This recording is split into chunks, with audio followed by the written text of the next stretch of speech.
Thank you for joining me. My name is Stephanie Miele, and I have the amazing opportunity to interview Erika Lopez. So please help me welcome Ms. Lopez.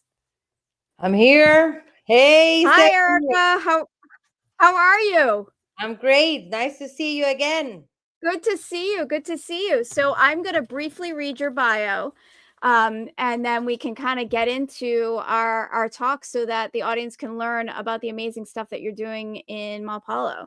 So Erika is the executive director of the Biodiversity Conservation Colombia Foundation. The foundation is dedicated to conserve and protect the biodiversity of the flora and fauna sanctuary of Malpelo. So where is Malpelo, first of all, for the viewers that are not sure where it is?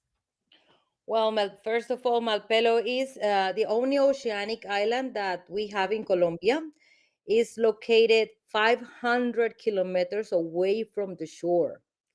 So it's in the middle of the Pacific Ocean, and it's a volcanic island, basaltic most part of it, and it belongs to the Malpelo Ridge, that is part of a very intrigued submerged uh, cordilleras mountains Mhm. in the Pacific. Malpelo emerged from the depth of 4,000 meters, and it has no beaches, it has no trees, it has just small lichens, and this is a very small island surrounded by 11 islets, and is part of the Pacific Marine Corridor that encompasses also Galapagos, Coiba, Revillagigedo, Cocos, and Gorgona, which are part of impressive highway for pelagic fauna, which is one of the most important things in places in the world right now for conservation of sharks and pelagic fauna. There are all marine protected areas, and Malpelo belongs to the marine protected areas from Colombia. And it's an iconic dive spot. I mean, it's a place where it's a bucket list area for people that want to go dive and see these amazing species. So it's it's sister islands, if you will, Cocos. I mean, you go to see big animals and you want to be submerged with that beauty and awe. And so the Biodiversity Conservation Colombia Foundation. Tell me about that. What is its mission? What do you do?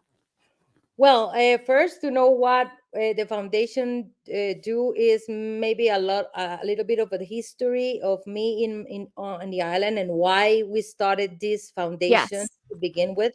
Was Yes. that I get to the island like 14, 15 years ago with my brother in a scientific expedition as an instructor to help him and his wife as a security diver.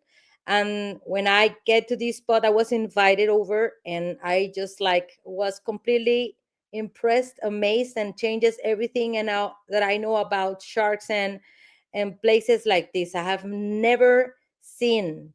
I was an instructor when I get there, but I have never seen something like that. So big, so much, so impressive. The sizes of the shark, the sizes of the fish, the sizes of everything just melt my heart. Although in the beginning I was a little bit like, what is that going on with all these 500, 1,000 sharks around me? I have never had Wow. experience like that before. I was completely I was scared the first dive, but it switches very fast. It switches very fast because I have this great opportunity. And after that, I just get back to Malpelo as an instructor in a boat that comes from Panama, not from Colombia, from Panama. We have a boat that was international divers that comes from Panama to Malpelo and back. So I was not launching my career in Malpelo from Colombia, but from Panama. And I stayed in that boat for a long time, like 5 years. But in the meantime, I was looking at the devastation that the illegal fishing was happening in Malpelo. There has been a lot of efforts to protect that because of the distance and the money that it takes. We've seen Uh, but basically, when I was dive guiding, 25 pesos a day, like completely putting the lines in the water, and we were diving with the sharks, and when we exit the water there were illegal fishing everywhere, and that was completely excruciating. It was completely crazy to see that. It was so painful. And I started to have communications with the rangers from Colombia, and Mhm. they hired me to help them there as a dive guide, as an instructor, with exactly the control of these illegal fishermen. But there was no boat there. There was nothing, just ecotourism boat giving a hand to the rangers, you know. And it was a mix of being in the as a dive guide and as a ranger there. And I was diving in Malpelo for 5 years in the middle of a ranger and a dive guide, and the same thing for years and years. And I saw there was a vessel, a catamaran, that also goes there from Panama with ecotourism boat, and I saw that boat, the boat was very like autonomous. It was, Hmm. and it's not that. It was something that doesn't cost hundreds of thousands of dollars to run. And I got this idea that this, if with the distance that Malpelo has from Colombia, it's very hard to have a boat with character, with fuel based operation, and you cannot leave the island for while you go and retank. So the only good idea was to have a vessel that can stay in the area with autonomous energies and supply, so you can have it 365 days a year there, and go to shore just for maintenance, just basically because as you cannot step into the volcanic island, is forbidden, is also, it's impossible. So the thing is that the only way to control the illegal fishing was a boat dedicated with the rangers just to do it. To stay Just there all the time and not go all back and forth the whole time. exactly. That's the only way. And That's a that's how huge logistic it up is. up how did you do it? What did you so It is. tell me what happened? It is. What happened is that, of course, we have this idea, but not just because of I find it myself. I learned from the capitans, from the dive guides, from the Navy, from the Rangers. It was a lot of information that start to melt in my head, to start to see, okay, how can this work? And I was just trying to understand, because I know the difficulties. And one day I was in these trips to Malpelo with a group of German people, and there was this guy from Mauritius, the island of Mauritius. Ah, There was it was a young guy. All of them were like my age. There was a young guy, and this guy was a very amazing diver, and he was like completely crazy about the silky sharks in the bait bowl that is very often that you see them, because silkies migrate to this marine corridor. And the thing is that once we were diving, we were having like 2,000 of silky sharks uh, in the bait bowl with the sardines and the tunas and all that stuff. And at wow. the same time, yeah, it was amazing. And when it was very normal to have this at that time, we have every year the silkies, although there was illegal fishing there. And then Jacob is the name of the guy that I'm going to speak about. So we were diving, and when we exit, there was a lot of illegal. All the sharks we were just being seen on the water, being killed by this illegal fishing. He was Uh, completely, and we were okay doing the same as we can do. Go chase them, but chase them not in a very organized way. Just chasing them as a private person, and yes. releasing the shark. And it was not something that it was working very good at that time. And he said, what do you need? What do you need for that? What do you need? And how can we help? And I said, and I have this idea and about this vessel, and we need to create the logistic. We need a lot of things to do, but the first thing we should have for sure is to have a vessel 365 days a year, to be there all the time, so the illegals won't come, because we will cut the lines, we won't let them fish.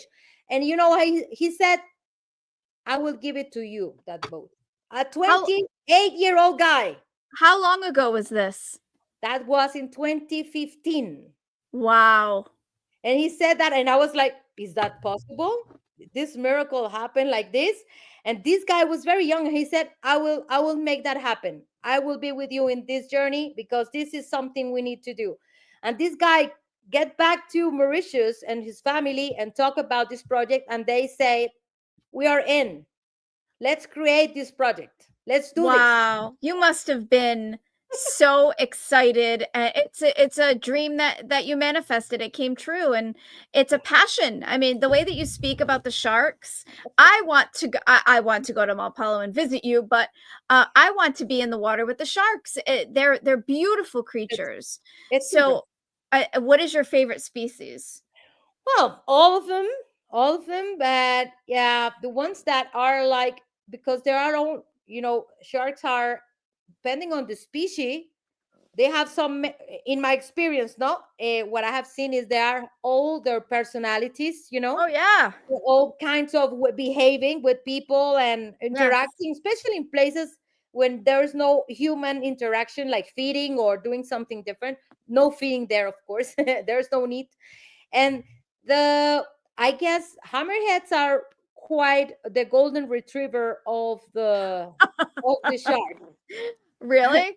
Yeah, they are. They're so great, big, and they're like very shy, in fact. And the fact that we have in Malpelo all these amazing spots for them to the cleaning stations, we Oh have at yes. least 4 cleaning stations, massive cleaning stations.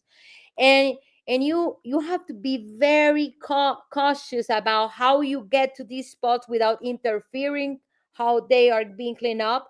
And they look at you like with the eye like this, and they go very smoothly. And if you have a like strong movements or fast movement, they will completely go away.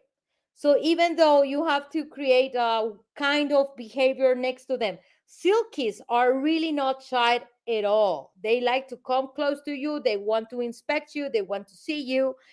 Galapagos in Malpelo are so massive. The Galapagos shark in Malpelo are really huge. Galapagos. They have their own personal. They are really territorial, but they are not aggressive at all. It's just territorial, and they stayed in some spots, and Ah, they just, like, are cautious, but they are not afraid, but they are not like very interested either. yeah. And so and it goes and goes like this. But so far, hammerheads just because of the I don't know. It's just They're like they're faces, cu They're yeah, so cute. they're They're so cute. magnificent. They're magnificent to see. They're just stunning creatures. So Stunning. so you met Jacob. His Yeah. family said, "Yes, we're gonna help." Then what happens? Then he came to Colombia to have this meeting with the people that are, of course, in charge of Malpelo, the Rangers, the Navy, Yeah. the other foundations that have been working there for years and doing other kinds of stuff. And we present this project to them. Of course, I was not a ranger anymore. I could not do this. I just quit the ranger, being a ranger, and I just go with this. We have this big meeting, and they all say, okay, it's a go, it's a go, how can we do this? And we start to talk about this possibility of having a catamaran, Yeah. oceanic catamaran, autonomous, with thank you, with solar panels, and to create a system that will work for a place like this. So it was like a really huge challenge. The idea Yeah. was there. Now how can we make this happen? And as everything happens in life, it took a while to understand how. we Of bought course. we create the foundation.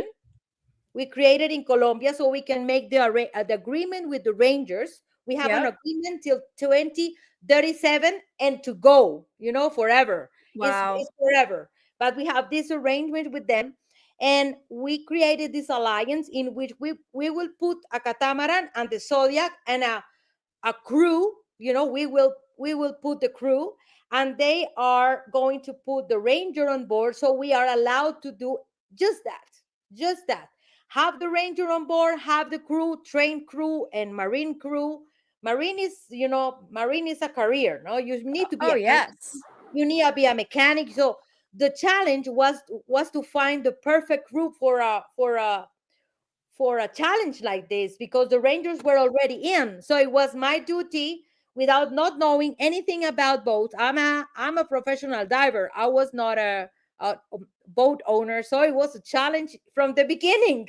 I have to start knowing about boats or administrative things, and I have to understand how can this work.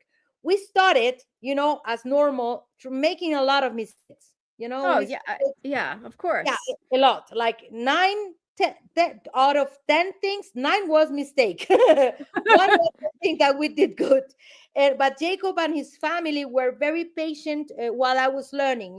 They're always supporting, they're always organizing. I started to hire some crew, and this crew was not okay for the job because they needed another like profile, like really marine people that will love uh, 14 years.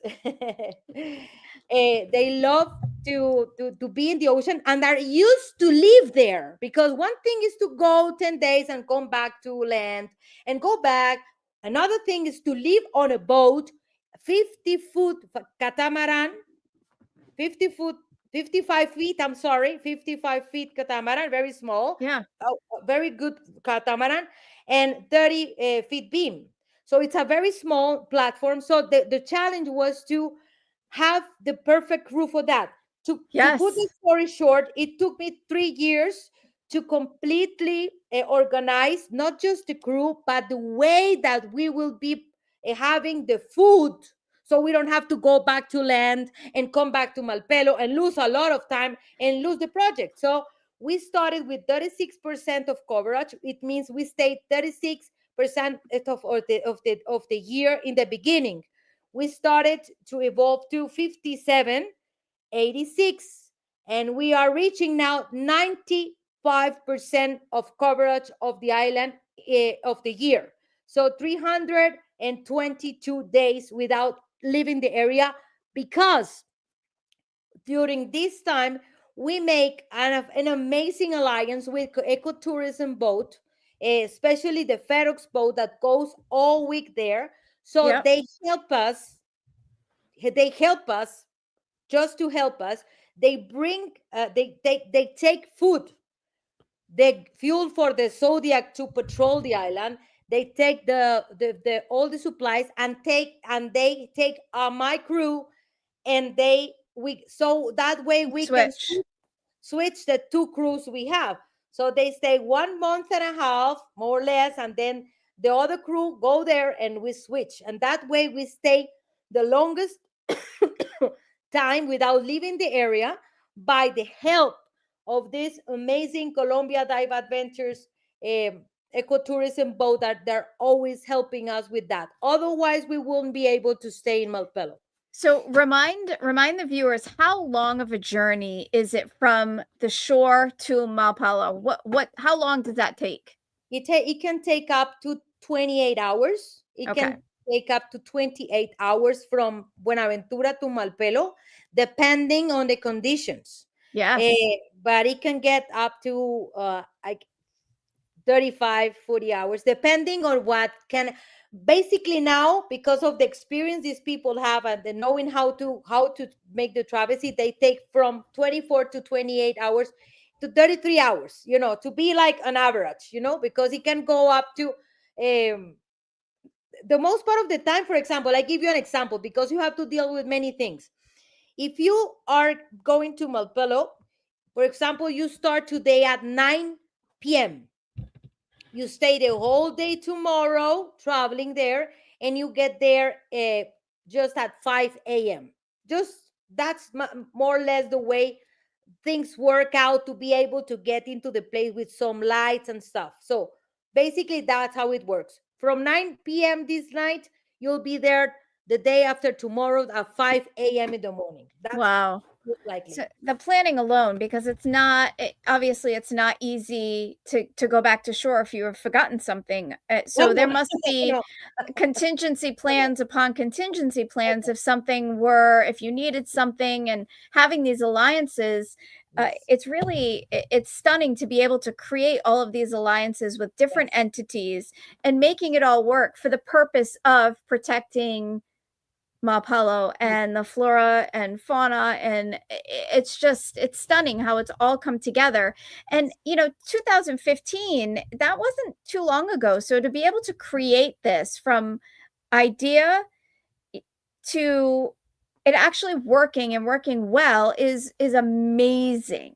Yeah, It is it's, amazing. Many congratulations to thank you, you. because that's a lot, Erika. And it's you mentioned your crew, and it takes special people to do this. So Yeah. tell me about your crew. My crew is my treasure. My crew is my treasure, and one of the things that are most interesting about my crew, not just because they are great marine guys, they're living they were born on a boat, literally. So they don't go literally to school to learn 3 years and then no, they were born in a boat. So they've been living 30 years, 45 years, 50 years doing the same job. So these are marine people, used to be in the ocean all the time. They go home, say hi to the wives, and then go back running. I don't want to be in the land anymore. Hey, boss, send me again. No, go sleep. No, no, I want to go back. First, that's the most important thing. Second is that, of course, skills, a lot of impressive skills of mechanic, knowing about currents because Malpelo can be really rough, and staying there. But also because we have people on board that has been in the past illegal fishermen.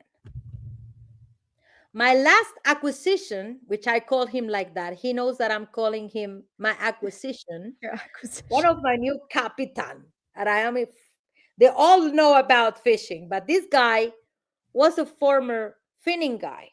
Oh, Yeah, how is that? yeah. He was a bad guy, and he knows this. He knows that I'm. And I said, "Why are you here?" And he said, "Because I learned what you were doing, and I finally understand what is this all about. And I've been 10 years like trying to understand how can I change what I have caused, because I don't know. It was like epiphany he has. So he said Yeah, that, sounds it. and I heard about you.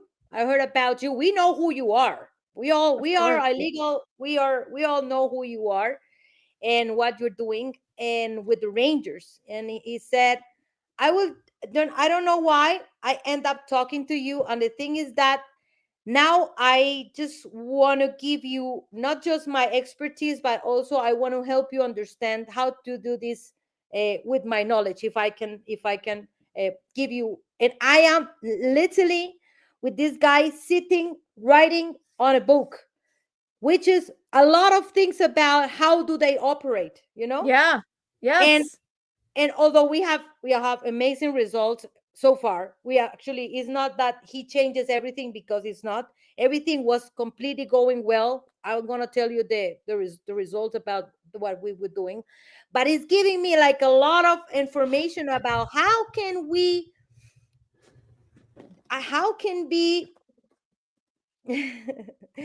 That's nice. Oh, Nice. I'm glad that was this is helpful.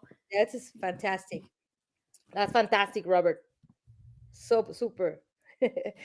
And this guy told me, now that I have all this experience, that is never enough. No, you learn everything Every day.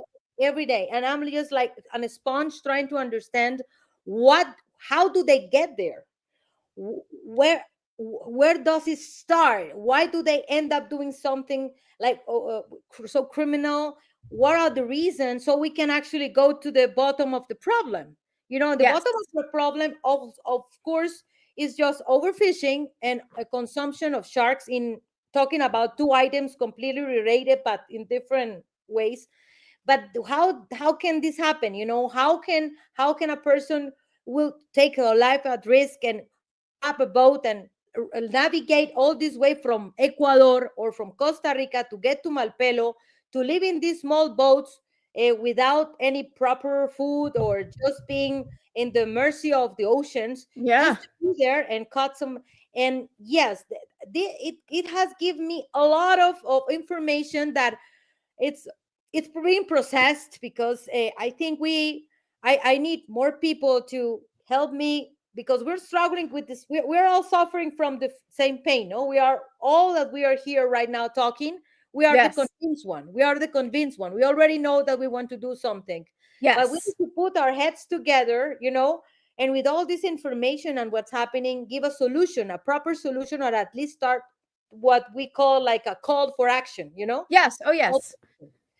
And this is actually my crew is because they are so dedicated and they come from the other side, so they are completely like they have these skills. First, to release the fauna very, very fast because they know how to do it, and handle the long lines in the middle of the ocean with currents and winds, without killing animals but saving them, and knowing the proper navigation system, and having the logical kind of thinking to understand how will it work. And so far, because of these people, from 25 vessels in 2014, 25, 26, 27. Now, this year, we saw in 1 year 6 vessels.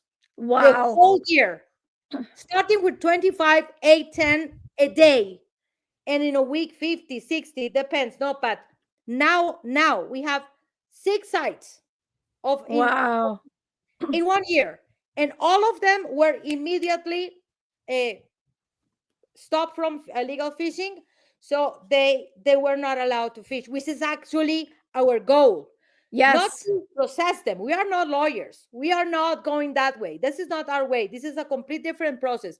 But we cannot process them, but don't let them fish, which is Yes. basically what we want. You know, Yes, of course. this is the way we contribute with Malpelo. This is the way to put all these people there, and Jacob and his family supporting with the rangers all the operation, mainly for Jacob's family paying for the boat and all these things that we are talking about. And yes, this is how we. Wow. So you talk about your crew being your treasure, and your obvious affinity for them. They're following you. You are leading them, and you and I have spoken previously about leadership, and what do you, as somebody that's leading people to for a call to action, what is your view on leadership, and how do you lead your crew? That's a very nice question. One of the things that I have learned, maybe because I was also a worker, and I work for people, one of the things that I would put the first is respect for their lives and their families, and for the time that they should take for themselves if needed. And you need to be supportive.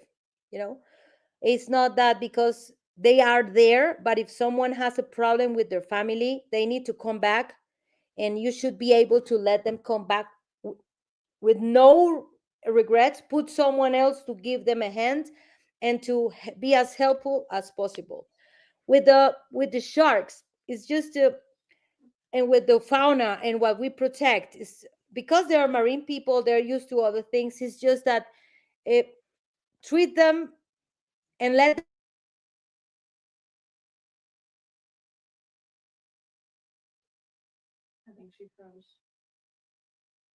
Are you there? Are you there? Yes, are you here? Okay, I think we had a little Yes, freeze these moment. people, we need to be like a family. We are a very small family, and they need to understand why is that important. And in the beginning, they were not very sure why I was so pushy about not leaving the area.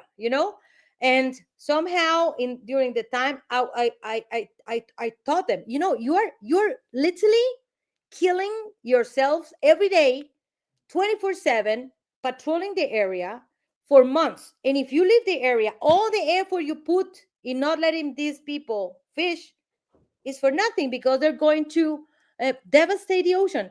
And by going there, sharing them with the stories and watching the cruelty of all this, not just the finning, but killing the ocean completely without any reason, just because we need food and food and food and food, without thinking about the future.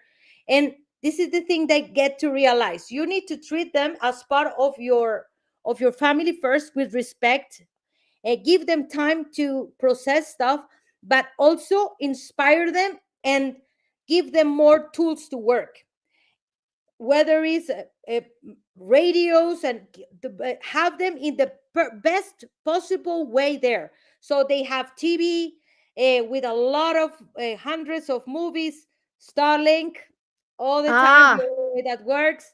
They have food. They're fat now. All of them, they're fat. They're fat. Yes, they are like fat. You can see them. They are always telling me, "Huh, we're fat now, boss." And I said, "That great." And giving them the chance to be themselves. If they have their own routine, I cannot be calling every day. What are you doing? Did you do this or that or that? No, I give them the chance to interact as a crew and organize the way it works also for them. Give them, yes. and that's the thing that I'm very cautious about. If I have a captain there, I trust my captain, and I trust that my captain is treating them with the respect that I'm treating him. That these are Yes. all my friends, and they go to it. They reunite each other and find a way to do things better, and they Yes. create their own organization so they have the best results. And they just call me just to say hello, hello, boss. We're fine, thank you, we're great. Send me another thing or whatever. And if there's something that I need to know, they just call me and tell. We speak all days, but I let them work. I let them organize. I treat them with respect. Respect also implies that they know what they're doing, and I have to trust them. Yes. Yes. That's That's a lot of trust too. I mean, that it's a very important thing that yes. you got that's happening, and that trust, goes both ways, and Yeah. they know that you have their They back and vice yes, versa. It's very much a symbiotic relationship. yes. Um so you mentioned that you and I were speaking before, you have a brand new compressor. Oh, and Yes. this is Tell something me. that, yeah, yeah, and this is something that is a I am, I am a fan of SDI TDI. Oh, For oh, I am, and uh, I'm more than grateful with this amazing training and this amazing instructor that you have with me now, teaching me all the process, because in Malpelo we have this system. We need to help with the moorings, and the moorings yes. are really deep moorings. Yes, they are. They are part of our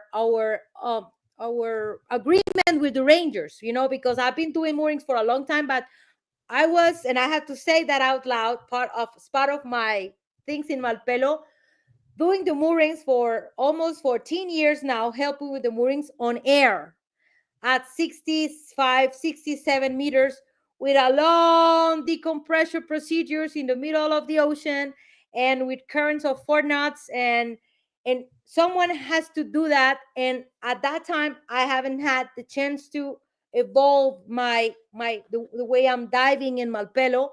And I've through my inductee 2023, I was in this I don't out impressive, amazing opportunity to meet you all, guys, and to meet you, Stephanie, and to meet Ani Crawley and all this amazing woman in the group. And we were talking about my situation there, and they were all like, "Oh no, Erika, you need to change this, Erika. You are doing something that can kill your crew members and you have to be careful with that." And that's how I started to think, okay, this is not going to go this way, and I started to read more about what can be the best way. And I Yes. found it to the TDI courses. I've been using this open circuit trimix Yes. course, because Malpelo has a lot of problems with bubbles. We need bubbles when we are diving. We need bubbles when we are diving, because this is 50% of the security. We need bubbles. So we find out that this will be a very good tool for me to get into. And that's how I started with this amazing journey to be a tech diver first. And Yes. my goal is to be a tech instructor and to be able to teach my crew and to teach the next generations to come, to make it in a proper way. So this is now going on. I started with the courses, which by the way are really technical. I was reading my manuals, and I was, this is so technical, and I said, oh, it's tech diving. Okay, okay, I got it. Okay. And I was doing this journey through the courses, and I get to this level that I now have right now. 2 hours ago, we finished the installment of my tech diving gas blending platform in my office. Nice. So I have now everything running smoothly.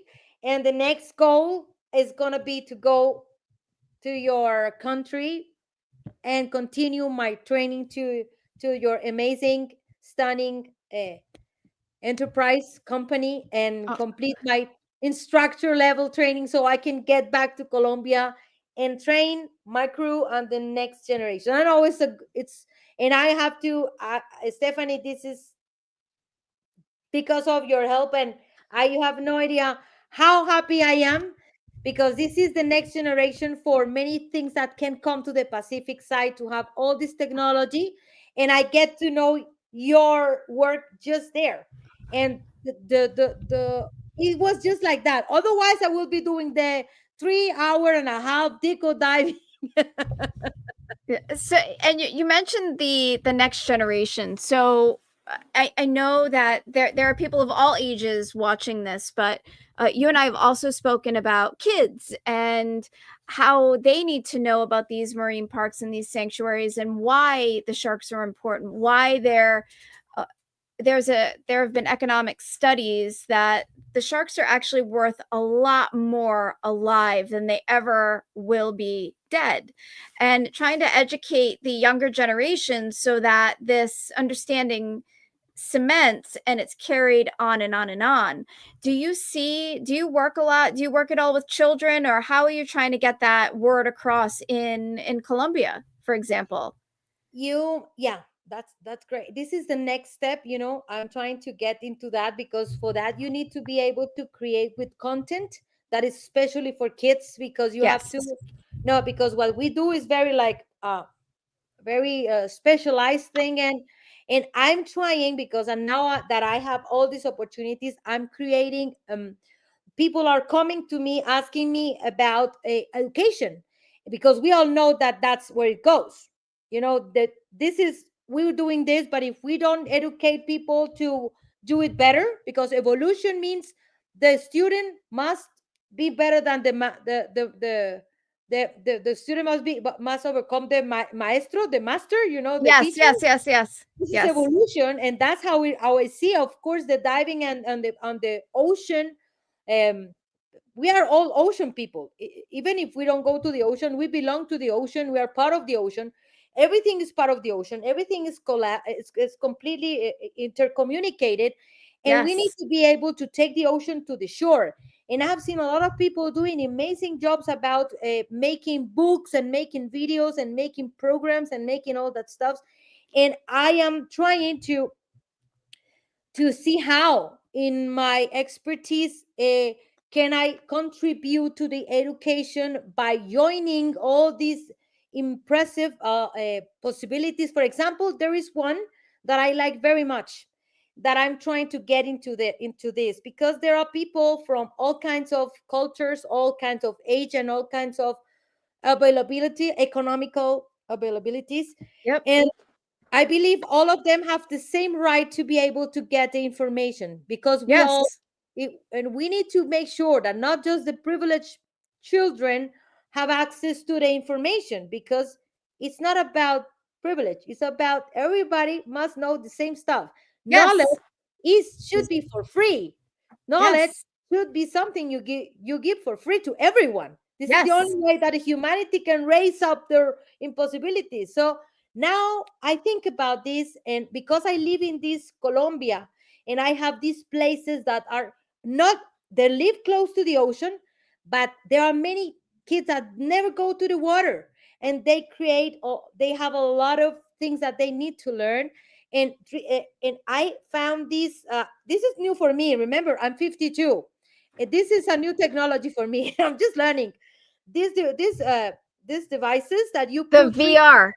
yes, you put 360 degrees Yes. movies, and we are trying to have sponsorship, trying to get to that spot when we have many of those VR, and we are creating material now in this moment Yes. 360, not about just Malpelo, but about sharks, biodiversity, Yes. turtles, rays, species in the ocean, how they are so important. And we would like to have that as a custom, like for my foundation wants to have all this equipment and have this material. We are literally right now preparing for these kind of devices and go to all the schools Oh, around Buenaventura, to these children that has less possibilities to enjoy the ocean even though they live there, and to be able to take these possibilities, applying the new technology to go to these spots. wow. This is the idea that I find that I can help with, because I don't write books, although I can help with material. I'm not an expert in that, of course. I'm not. But by doing this, I can do this. Yes. I have my 360 camera just in front of me. I just bought it. And I have people that are specialized in 360 that are Yes. already doing this for children. So probably this is the first road that I want to take in education. Wow. Wow. So what's next? I know we're coming up on 45 minutes in and I want to leave room for questions. Yes. What is next? What do you want to be doing next? Do you have a Next. next adventure? Yeah. I have first to finish. This part is very important for me to finish my training as a tech instructor. This is coming because we need to fix the moorings properly. This is Yes. and this we're already on it. But also we have this. Of course, we are going to see how we can improve our boat in the future, because the boat is not forever. So we have to think about what's coming. And then thank you. And then we have, you know what, this is something that just happened 3 weeks ago, 1 month ago.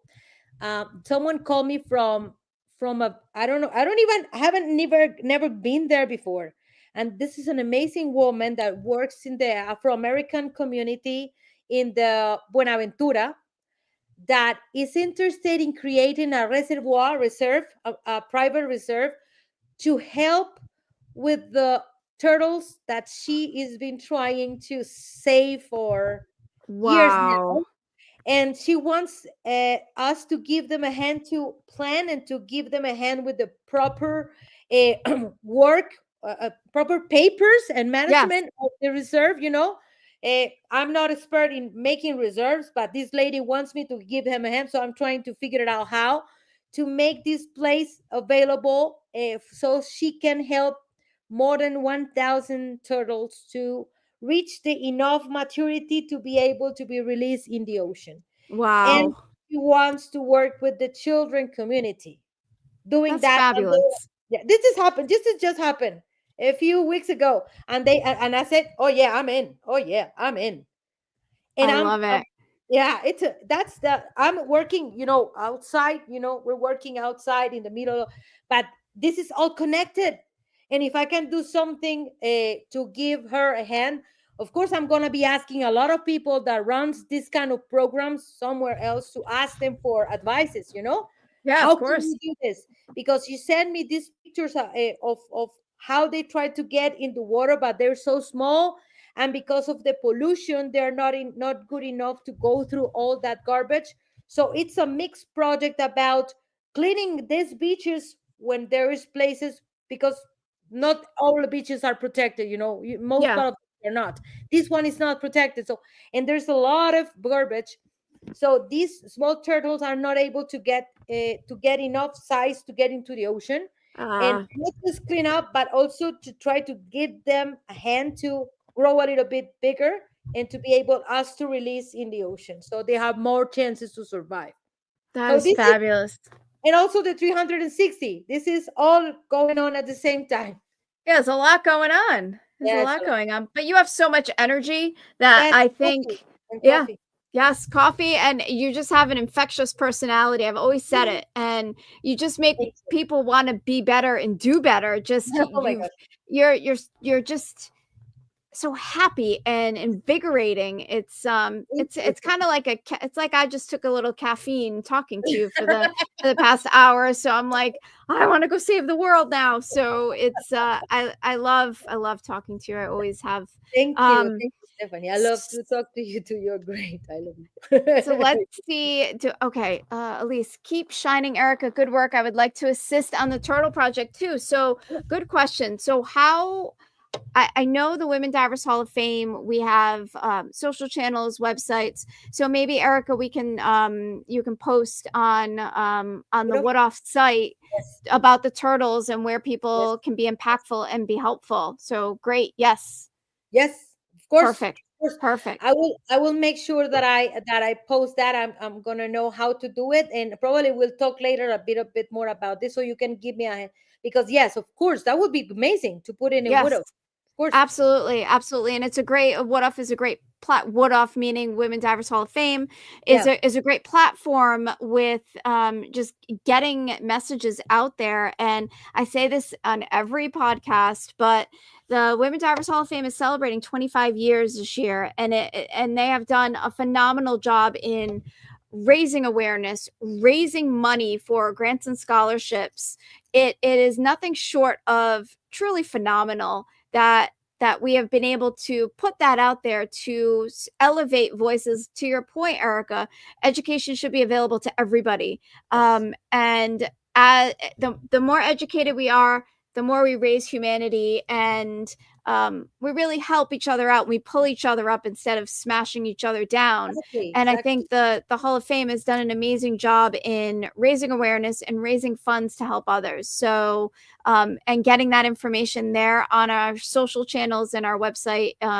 Absolutely, and I'll work with you offsite to help Thank get you. that Yeah, sorted. yeah. So yeah, it's let's see. Great. Do we have any other? I know I, I'm excited. oh my God, that's amazing. Yeah, I need to know. I, Yes. I need help. This is my first time with turtles. Oh, I love turtles. They're so majestic to watch underwater. Um, Yeah, we have let's few Malpelo. We don't have too many. Yeah, oh let's see if there are there any more questions before we sign off. No, so I want to thank you, Erica, for taking the time to oh, talk with us tonight.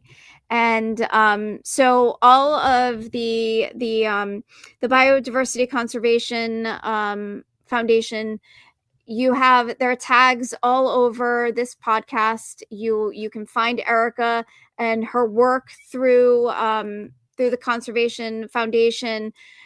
Follow them, learn about what they're doing. If you want to be a part and be helpful, spread the word. yes. Erica's very vocal in what she needs, so we can all do our part. Yeah, Michelle, thank you, thank you amazing so Erica. It truly is amazing, and so thank you for spending some time with us.